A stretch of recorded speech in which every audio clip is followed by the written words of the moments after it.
Hello and welcome to a parking lot on a crispy Chicago, almost fall morning. And today I have my resident Porsche correspondent, Max. Max, do you like Porsches?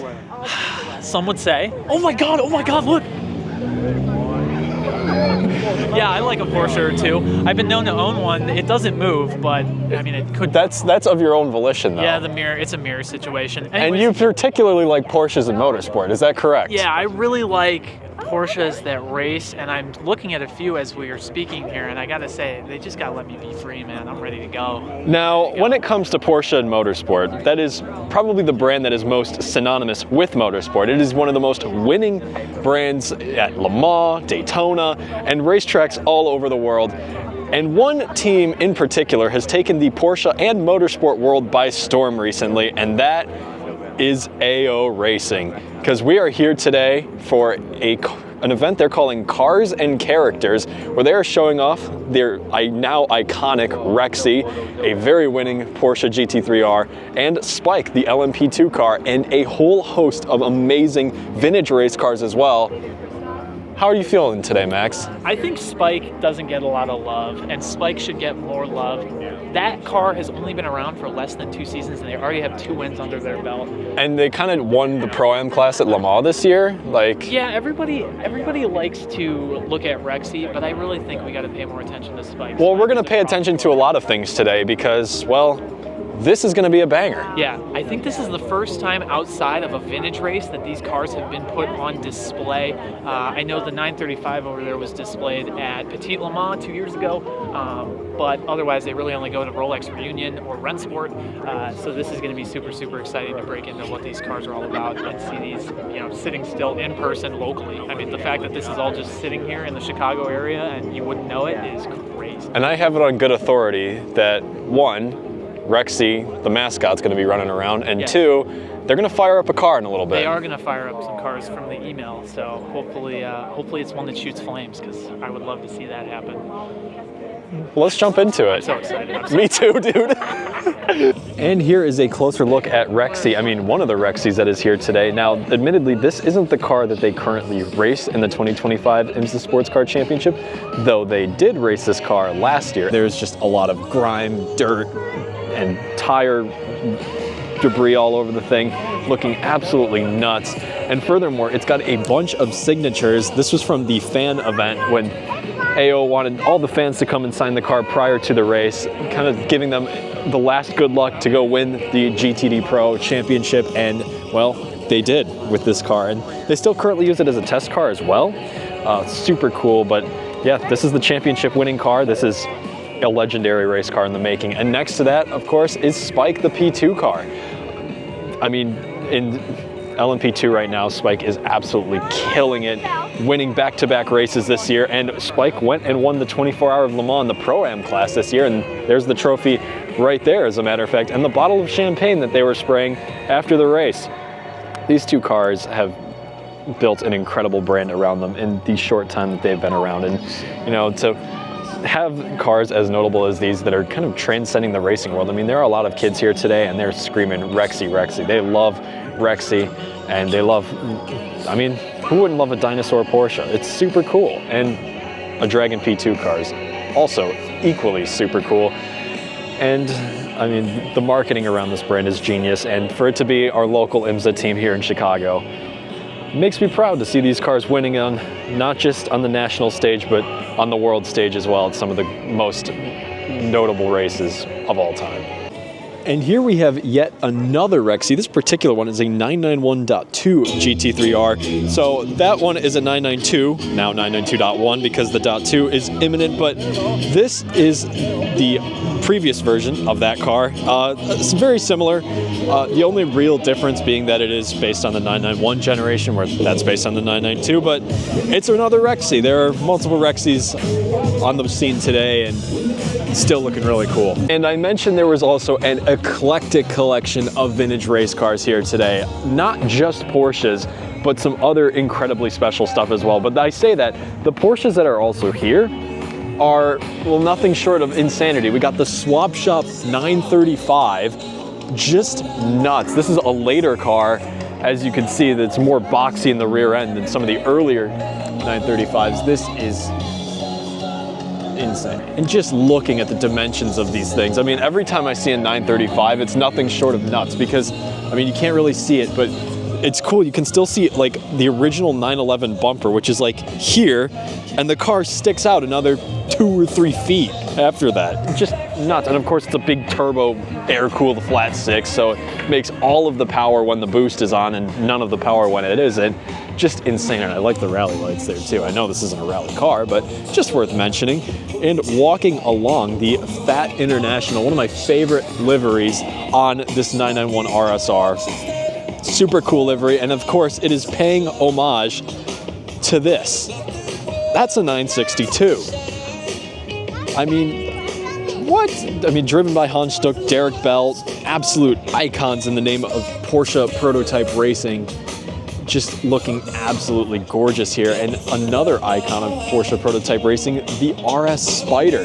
This particular car is interesting for, well, a numerous amount of reasons, being that it's an absolute champion in the Le Mans, American Le Mans series back in the early 2000s. But what's also interesting about that engine is that the V8 was sort of a loose basis for what ended up in the Porsche 918, which is then the engine that ended up in the Porsche 963. So this car, in a roundabout way, is still kind of racing today. That's a bit of a stretch, but kind of the truth, I think. Miller, how do we feel? Many feelings. Many feelings. So many feelings. Go look at the thing down there. I'm talking about the things over here first. These? I mean, this. And how do you feel about that? Bring back open top LMP cars. Is this guy good or what? Okay. Also got some other LMP2 cars as well. Got this Acura here and the Chevy there. I will admit I don't know too much about these two cars, but I mean, they're P2 cars. They're awesome from the late 2000s. Absolute animals. And speaking of absolute animals, I want to draw your attention to this. This is something that a lot of people will like, the Ford GT Mark IV, the customer, I wouldn't even say race car, it's just an all-out crazy track car, an evolution of the Mark II.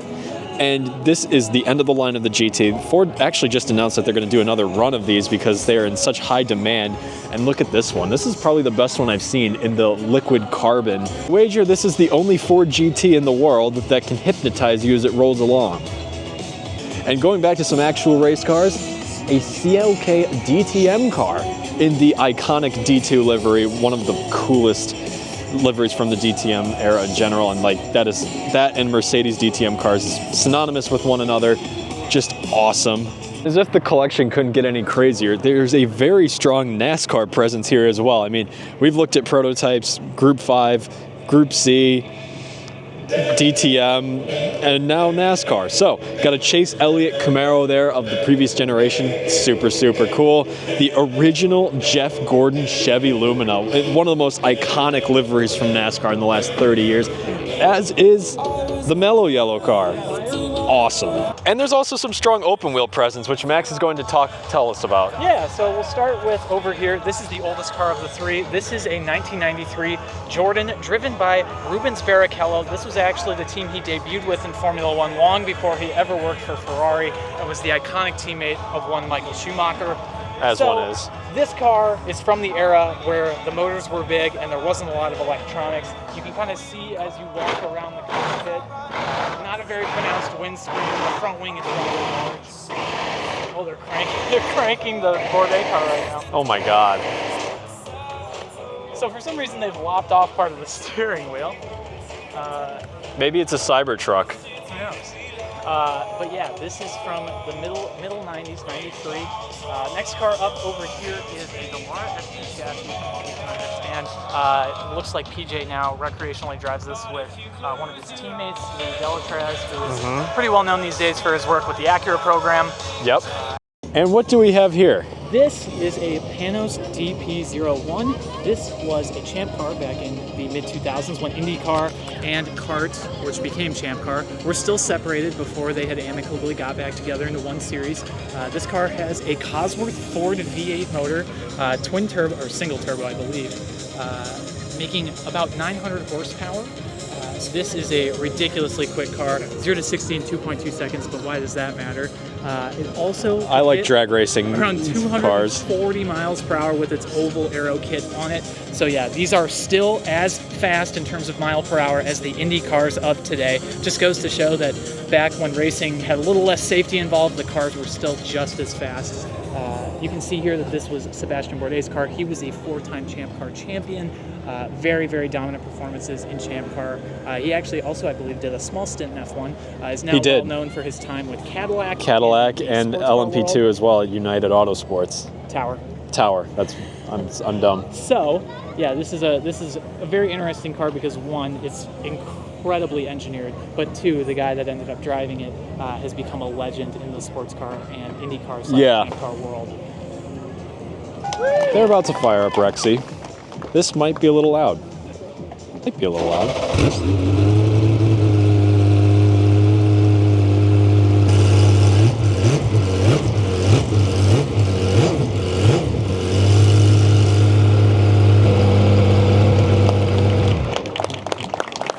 Not a hard rev, but nothing beats the smell of race gas on a cold Saturday morning.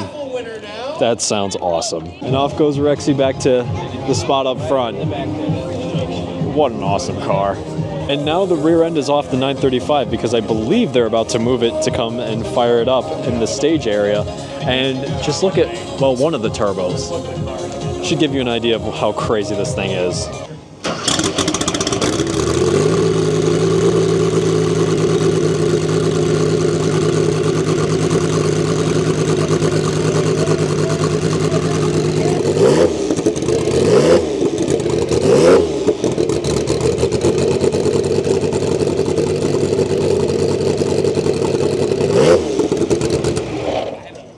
So the turbos really quiet this down, but they do add some fantastic flames when the car's running around on track. The turbos, the thinking man's muffler.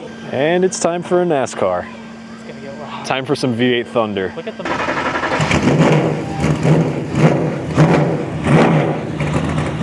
God bless.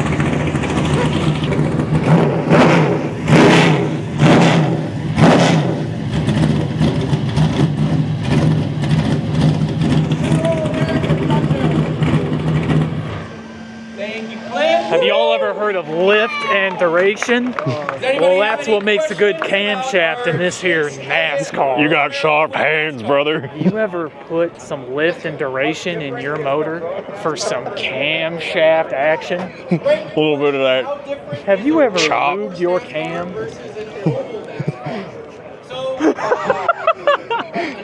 And it's Champ Car time.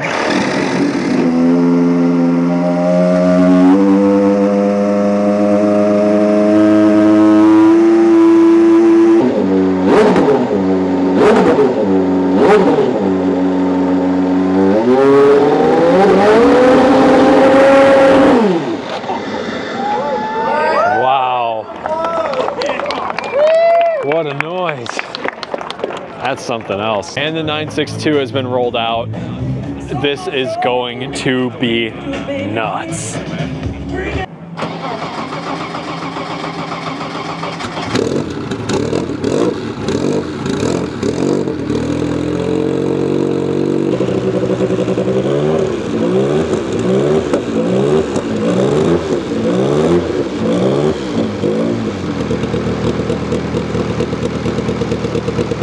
And there is one more car they are going to fire up here. The best car. The best car. Sounding car. Probably the best, one of the best sounding race cars of the last 25 years, you'd say? Maybe even ever. The 991 RSR, the mid-engine beast of a 911. I cannot wait to hear what this car can do. I've never heard an RSR in person before. I've seen a few, but never gotten the good fortune to hear one. I am so excited. Look at that, engine in the middle. What a weird and interesting car. And it's got the center exit exhaust, which, if you know anything about RSRs, sounds a lot cooler than the side exit. Wow.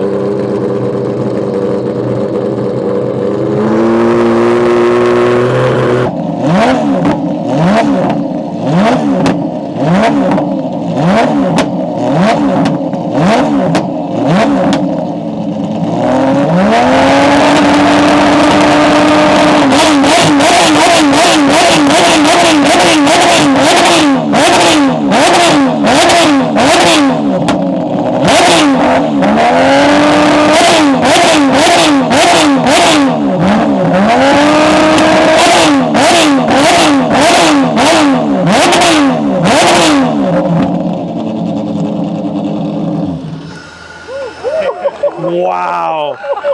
Hearing damage has been acquired. Oh my god. Oh, that's something else. Holy shit, this is something else. Oh my God. Holy shit. That sounds amazing. And here's yet another close look at the beast. I mean, seeing a 911 with the engine over there is somewhat off-putting, but I mean, you just heard this thing and what this thing can do. My goodness, what a car this is, and what an icon in the Porsche world, in the racing world in general. I mean, when we think of the iconic cars of the GTE and the GTLM era, I think this is #1 in terms of just cars that, I mean, truly changed the game as well, and were innovative, and on top of that, just super, super cool. I mean, I think Max might like it. Dude, I got absolutely smoke screened on the video. I'll send you the video. But holy moly. Guys, I think Max got absolutely smoke screen on the video. He'll send me the video. This is like, the fact that this was never raced I know. makes it a whole nother level of special. I know. Nuts. It's probably the nicest one on the planet. Could be.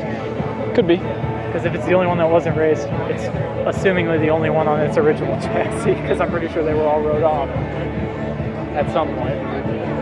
So cool. I love how you can tell the difference with the tires for this series of regulations versus the new series. And just take a quick look at the interior. This is anything but like your uncle's Boxster. I mean, it's a race car, so it's raw, full of just carbon fiber and lightweight materials everywhere. But I wanted to draw your attention to the not rear view mirror because, well, once the engine cover is on, there's obviously no glass there. So that's your view behind. And I really want a steering wheel like that in my car. I don't know why, but I want it. And that's about it for today. Thank you all so much for watching. This was, I think, one of the coolest events of the year. Huge shout out to AO Racing for hosting this and getting to show off not just their modern icons, but some incredible race cars of the past as well. I mean, hearing the 935, the 962, the 911 RSR, and then some other non-Porsches as well. Like, I mean, the Chevy NASCAR and the Champ car, like, wow. And of course, getting to spend some time around the 2024 GTD Pro Championship winning Rexy, and of course, Spike as well. Incredible. So happy about this event, and it's just a great vibe. It felt very much like a block party, which was what they were going for.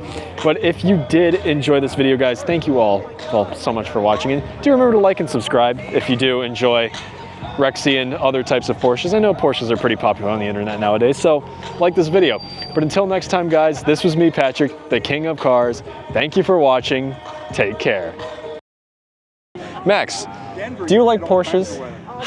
Some would say. Oh my god, look!